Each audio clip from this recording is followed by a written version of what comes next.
ഡിബിൻ മാനന്തവാടി നമുക്കൊപ്പം ചേരുന്നുണ്ട്. ഡിബിൻ, സർവകക്ഷി യോഗത്തിൽ ചില തീരുമാനങ്ങൾ കൈക്കൊണ്ടിരിക്കുകയാണ്. അതിൽ കടബാധ്യത തള്ളും, കുട്ടികളുടെ പഠനം ഏറ്റെടുക്കും ഉൾപ്പെടെയുള്ള കാര്യങ്ങളിൽ തീരുമാനമായിട്ടുണ്ടോ? എന്തൊക്കെയാണ് സർവകക്ഷി യോഗത്തിൽ അന്തിമ തീരുമാനങ്ങൾ?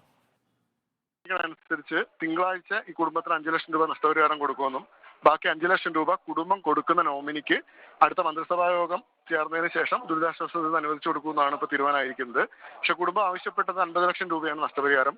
ബാക്കി 40 ലക്ഷം രൂപ ഈ യോഗത്തിന്റെ തീരുമാനമായിട്ട് അറിയിക്കുകയും അതിന്റെ അടിസ്ഥാനത്തിൽ ക്യാബിനറ്റ് അത് തീരുമാനിക്കുമെന്നാണ് ഇപ്പോൾ തത്വത്തിൽ ധാരണയായിരിക്കുന്നത്.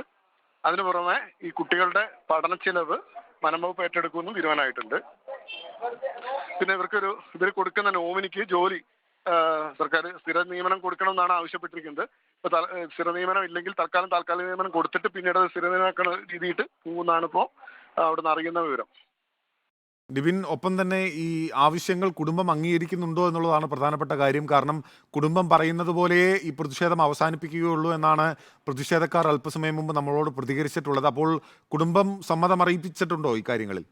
നഷ്ടപരിഹാരവുമായി ബന്ധപ്പെട്ടുള്ള വിഷയത്തിലാണ് കുടുംബം ഉറച്ചു നിന്നത്. അപ്പം കുടുംബം തൽക്കാലം ഈ വിഷയത്തിൽ അംഗീകരിച്ചിട്ടുണ്ടെന്നാണ് നമുക്ക് കിട്ടുന്ന വിവരം. വിഷയങ്ങൾ അംഗീകരിച്ചിട്ടുണ്ട് എന്നാണ് ഇപ്പോൾ മനസ്സിലാക്കുന്നത്. കുടുംബം ഈ വിഷയം അംഗീകരിക്കുന്ന സാഹചര്യത്തിൽ ഈ പ്രതിഷേധങ്ങൾ അവസാനിക്കാൻ തന്നെയല്ലേ സാധ്യത? തീർച്ചയായും പ്രതിഷേധം അവസാനിക്കാനാണ് സാധ്യത.